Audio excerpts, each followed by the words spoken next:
back to their lab before I had a chance to see what happened. We're waiting to find out is whether Schenita and Ezra Swift's deaths were a murder-suicide or if someone else came into the store and now they've been arrested. Police did tell me this update would be their last one for this case. The store owner told us the siblings had been shot Friday night around 9. Schenita had been the clerk here for about as long as the store's been open, more than a decade. Here's what he said when we asked him about his employee. Great person, man. I tell you, she loved to come to work. She always came in. She got right to work, no problem, no issue with it. And we just got that update, and I'm reading it with you as I'm live here. Following a thorough investigation conducted by detectives, they say the incident has been determined to be a domestic murder-suicide involving the two siblings. They determined that the suspect fatally shot his sister, so that would be Ezra, named as the shooter here, and then Schenita was... February 6th, 2026. 9 p.m. Griffin's General Store in Apopka, Florida. A woman stands behind the counter just like she has for the past 11 years. Same store, same shift, same smile for every customer who walks through the door. But tonight, someone familiar enters, someone she's known her entire life, her brother. Within minutes, gunshots shatter the quiet evening. 2 bodies lie on the floor, a sister, a brother. One pulled the trigger, the other never saw it coming. This wasn't a robbery gone wrong. This wasn't a random act of violence. This was family. What pushes someone to walk into their sister's workplace and end her life? What argument could possibly justify pulling a gun on your own blood? The answers are more disturbing than you think. And the warning signs? They were there all along, hidden in plain sight, ignored by everyone who knew them. Stay with me, because what happened inside that store will change how you see the people closest to you. Before we go further into this tragedy, if you're new to this channel, hit that subscribe button and turn on your notifications. We cover cases like this every single week, and trust me, you don't want to miss what's coming next. And here's a question for you. Have you ever felt unsafe at your workplace? Maybe someone made you uncomfortable or a situation felt off. Drop a comment right now and let's talk about it. Your story matters. Now let me tell you about Schenita Swift, the woman whose life was stolen that night. Schenita Swift wasn't famous. She wasn't wealthy. She didn't have thousands of followers on social media. She was a convenience store clerk. And for 11 years, she showed up to Griffin's General Store in Apopka, Florida, and did her job with pride. 11 years. That's longer than most people stay at any job these days. But Schenita wasn't just working for a paycheck. She genuinely loved what she did. Maurice Griffin, the store owner, said it best. She loved to come to work, always on time and no issues with her. Think about that for a second. How many people can your boss say that about? Always on time. No drama, no complaints. Just reliable, day after day, year after year. But Schenita was more than just a good employee. She was the kind of person who made your day a little brighter. Marvin Prince was a regular customer at the store. He remembered Schenita's smile every single time he walked through the door. Her warmth, her generosity, the way she made you feel welcome. Even if you were just buying a soda or a lottery ticket. That's the thing about people like Schenita. They don't change the world in big, flashy ways. They change it in small moments, a kind word, a genuine smile, remembering your name. When news of her death spread, the community was heartbroken. People left flowers and balloons outside the store. Strangers who had only met her once or twice felt the loss deeply. That's how much she mattered. We don't know much about Schenita's personal life. There's no public record of a husband or children, no detailed stories about her childhood or her dreams. But here's what we do know. She showed up. She was kind. She was dependable. Her niece, Schenita Swift, well, you said it perfectly. They were kind people who did what they could to add their part to the community. Schenita didn't need to be extraordinary to be important. She was the familiar face behind the counter, the person who made you feel seen, the one who turned a quick errand into a pleasant moment, and for 11 years she did that job without fail. But Schenita's story is incomplete without understanding the man who would take her life, her own brother, Ezra. Ezra Swift was 45 years old, and unlike his sister, his life had been anything but stable. Ezra had a criminal record, arrests for drug possession, robbery charges, the kind of history that tells you someone has been fighting battles most of us will never understand. He'd also experienced homelessness, living on the streets. It's struggling to find his footing in a world that seemed determined to knock him down. While Schenita spent 11 years building a steady life at Griffin's General Store, Ezra's life was the complete opposite. Where she had routine, he had chaos. Where she had stability, he had struggle.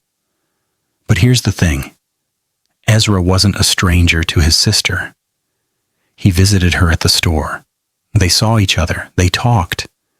And according to Maurice Griffin, the store owner, those visits weren't always peaceful. They bumped heads, Griffin said. That phrase, bumped heads, it sounds harmless, doesn't it? Like they just disagreed sometimes, had little arguments, nothing serious, but those small conflicts, they were happening again and again. Maybe Ezra asked Schenita for money. Maybe old family issues kept coming up. Maybe his struggles with drugs and homelessness created tension every time he walked through that door. We don't know exactly what they argued about, but we do know this. It was enough to be noticed. Here's what makes this case even more tragic. Despite those repeated conflicts, there were no police reports, no 911 calls, no documented incidents of violence between them. On paper, everything looked fine. Even Schenita Swift, Ezra's own daughter, had no idea anything was seriously wrong. I didn't know for them to be struggling with anything, she said, after their deaths. Think about that. Even family members who loved them both didn't see the danger. And that's the problem with sibling conflict. When a husband and wife fight, people pay attention. When a parent abuses a child, we call it what it is. But when adult brothers and sisters have problems, it gets brushed off. It gets ignored. They're just siblings. That's how they've always been. But sometimes those small arguments aren't small at all. Sometimes they're pressure building up bit by bit until something breaks. Ezra was struggling. Schenita was trying to live her life. And somewhere between his chaos and her stability, a dangerous gap was growing. These tensions, hidden from even close family, were building towards something no one could have predicted. On February 6th, 2026, those simmering tensions would explode in the worst way imaginable.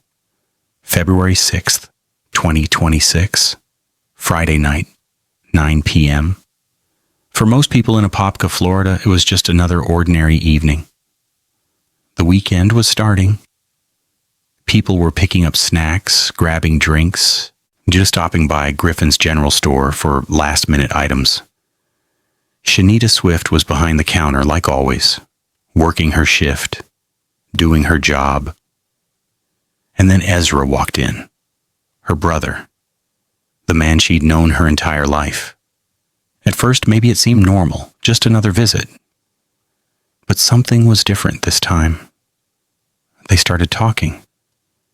And then the talking turned into an argument.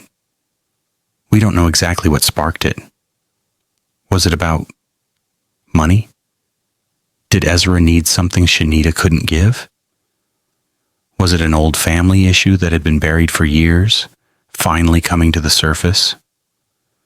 Or was Ezra under the influence of something that made him angrier, more unstable than usual? We may never know the full truth. What we do know is this: the argument escalated fast. Words turned into shouting. Shouting turned into rage. And somewhere in those moments, Ezra made a choice. He pulled out a gun, and he shot his sister.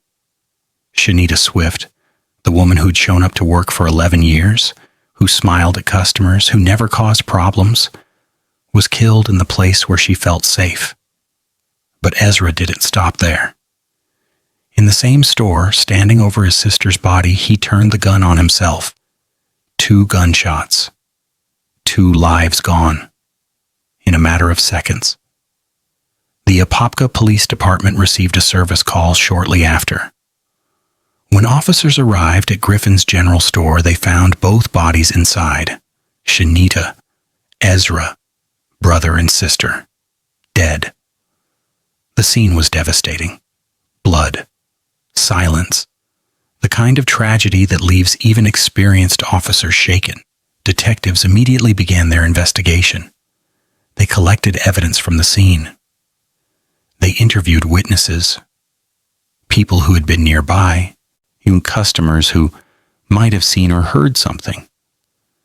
They analyzed every detail, trying to piece together exactly what happened. Forensic teams examined the gun, the bodies, the store itself. They reviewed everything, looking for answers. And after a thorough investigation, the Apopka Police Department released an official statement. Following a thorough investigation conducted by detectives, the incident has been determined to be a domestic murder-suicide involving 2 adult siblings. Investigators determined that the suspect fatally shot his sister before subsequently taking his own life. Evidence collected at the scene, witness statements, and forensic findings confirm that this was an isolated domestic violence incident between family members. An isolated incident, that's what they called it. But for the people who knew Schenita, and for the customers who saw her every day, for the community that loved her, it didn't feel isolated at all. It felt like a nightmare.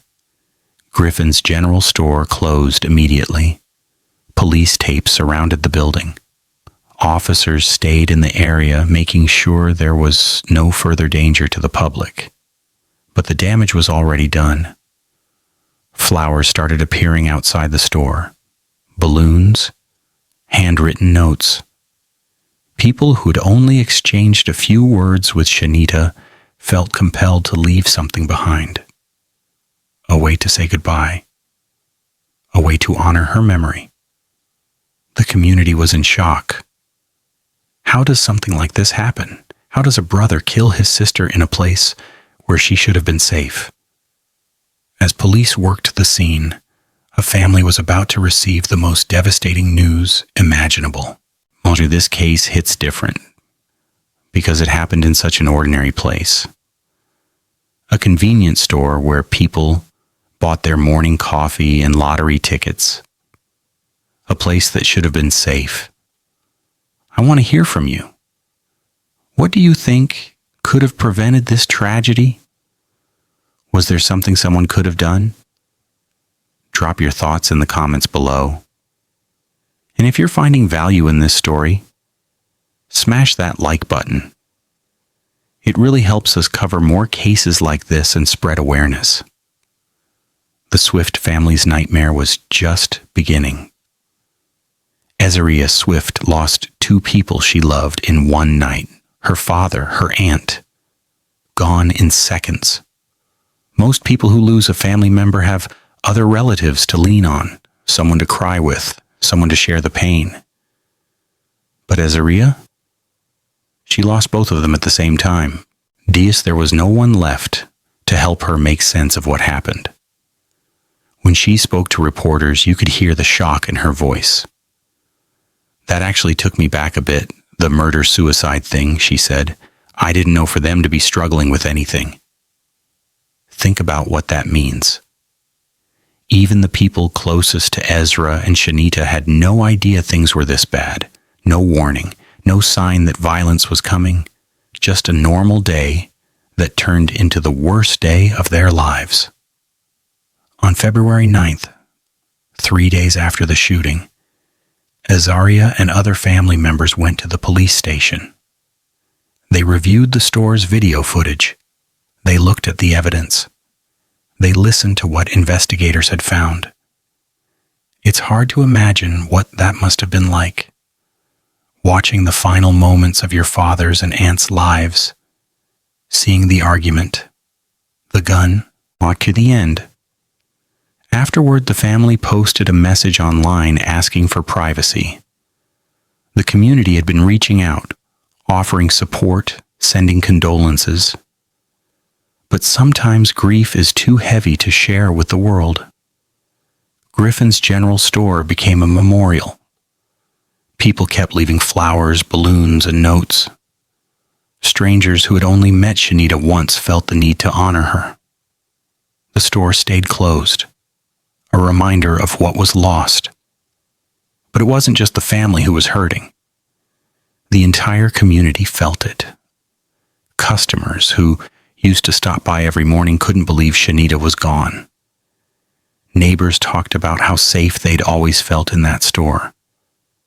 Now that sense of safety was shattered. And then there's the unique pain of a murder-suicide. When someone you love is killed by someone else you love, how do you process that? Do you mourn them both? Or do you hate one and grieve the other? There's no guidebook for that kind of loss.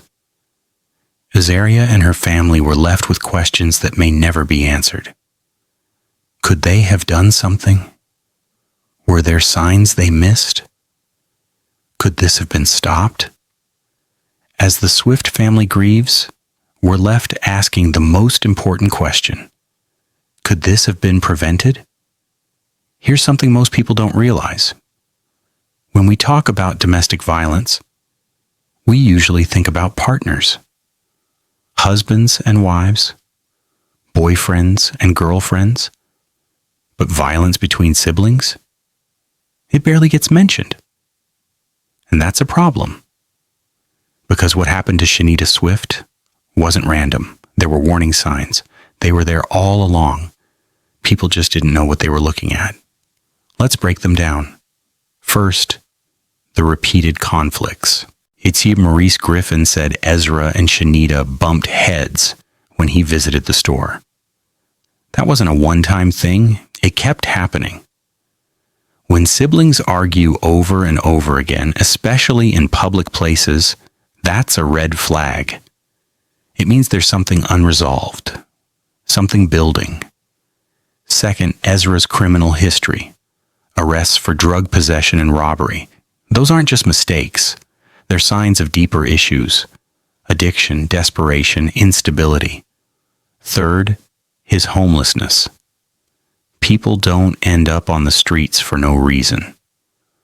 Homelessness often comes with untreated addiction or struggles that never got the help they needed.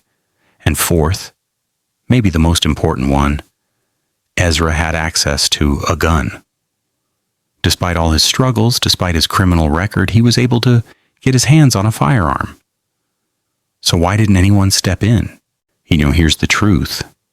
These signs were easy to miss because no one was looking for them. There were no police reports, no 911 calls, no documented fights between Ezra and Schenita. On paper, everything seemed fine. And that's common with family conflicts. People don't call the police on their siblings. They don't want to get them in trouble. They think they can handle it themselves. There's also stigma. Admitting your brother has a drug problem or that your sister is scared of you, that's hard. Families keep those things private. They don't want outsiders involved. But here's what we need to understand. Addiction and untreated struggles don't just go away, they get worse. And when someone is dealing with those issues and has access to a weapon, the risk goes up dramatically. Police called this an isolated incident. But was it really? Yeah, Ezra had a history of crime, a pattern of instability, repeated arguments with his sister. Those aren't isolated. Those are patterns. And patterns don't fix themselves. The truth is, tragedies like this don't come out of nowhere. They build over time. Small conflicts turn into bigger ones. Unresolved pain turns into anger. And anger, when mixed with desperation and a gun, can turn deadly. If we want to prevent cases like this, we have to start paying attention to the signs. Not just in romantic relationships, but in families too. Because sibling violence is real.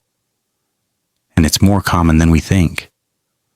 Understanding the warning signs is only half the battle. We need to know what to do about them. So what can we actually do to prevent tragedies like this? Let's start with families. If you have a sibling who's struggling with addiction, homelessness, anger, don't brush it off.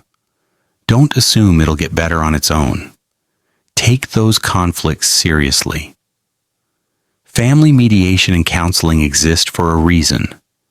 Sometimes an outside person can help resolve issues that families can't fix alone. And if someone in your family is dealing with substance abuse, there are programs that can help. You don't have to figure it out by yourself. Having hard conversations about these issues isn't easy, but it's necessary. Asking someone, are you okay? Do you need help? Could be the thing that saves their life or someone else's. Now let's talk about workplaces. Schenita was killed at her job. That's something every employer needs to think about. If an employee tells you they're having problems with a family member, take it seriously. Create a safety plan. Install panic buttons or silent alarms. Make sure employees know they can report threats without losing their job or being judged. Small businesses, especially convenience stores, are vulnerable. Owners might not have big budgets for security, but even simple steps like having a phone nearby, knowing how to contact police quickly, or having a code word for danger can make a difference. Employees should never feel like they have to handle dangerous situations alone. For communities, we all have a role to play. If you see something that doesn't feel right, repeated arguments, someone acting unstable, a situation that seems dangerous, don't ignore it. Learn how to safely check in. Sometimes just asking, "Is everything okay?" can open the door for someone to ask for help. And if you're genuinely concerned someone might get hurt, contact authorities. It's better to be wrong than to stay silent and regret it later. Now let's talk about bigger solutions. Florida has red flag laws. These laws allow authorities to temporarily remove guns from people who are a danger to themselves or others. But these laws only work if people use them. If someone you know is unstable and has access to firearms, speak up. There are also resources available right now. Florida 211 is a helpline that connects people to crisis support, addiction treatment, and housing assistance. It's free. It's confidential. And it could be the lifeline someone desperately needs. The National Domestic Violence Hotline, 1-800-799-7233, is available 24/7. You can also visit thehotline.org. Whether it's for yourself or someone you're worried about, help is out there. We also need better support systems. To more affordable housing for people experiencing homelessness, better access to addiction treatment, stronger connections between the criminal justice system and those who can actually help people heal. These aren't just ideas. They're real solutions that save lives. Schenita Swift's death doesn't have to be in vain. Schenita Swift showed up to work for 11 years. She was kind, she was reliable, she made people smile, she deserved to be safe at work, she deserved to grow old, she deserved so much more than what happened to her. Every year, thousands of people are killed by family members. Workplace violence is more common than we want to admit. And too often the warning signs are ignored until it's too late. This isn't just Schenita's story, it's a warning, it's a lesson, and it's a call to action. We can honor her memory by paying attention, by taking family conflicts seriously, by speaking up when something feels wrong, by making sure the people around us know they're not alone. One conversation could change everything. One phone call could save a life. If this case impacted you, please share this video. Awareness saves lives. And I want to ask you, what's one thing you can do this week to check on someone who might be struggling? Maybe it's a text, maybe it's a phone call, maybe it's just letting them know you care. Tell me in the comments. If you haven't subscribed yet, hit that button now. We're building a community that doesn't just watch true crime. We learn from it. We do better because of it. And if you or someone you know needs help, all the resources are in the description below. The National Domestic Violence Hotline. Florida 211. Help is available. You're not alone. Thank you for watching, for caring, and for being part of the solution. I'll see you in the next one.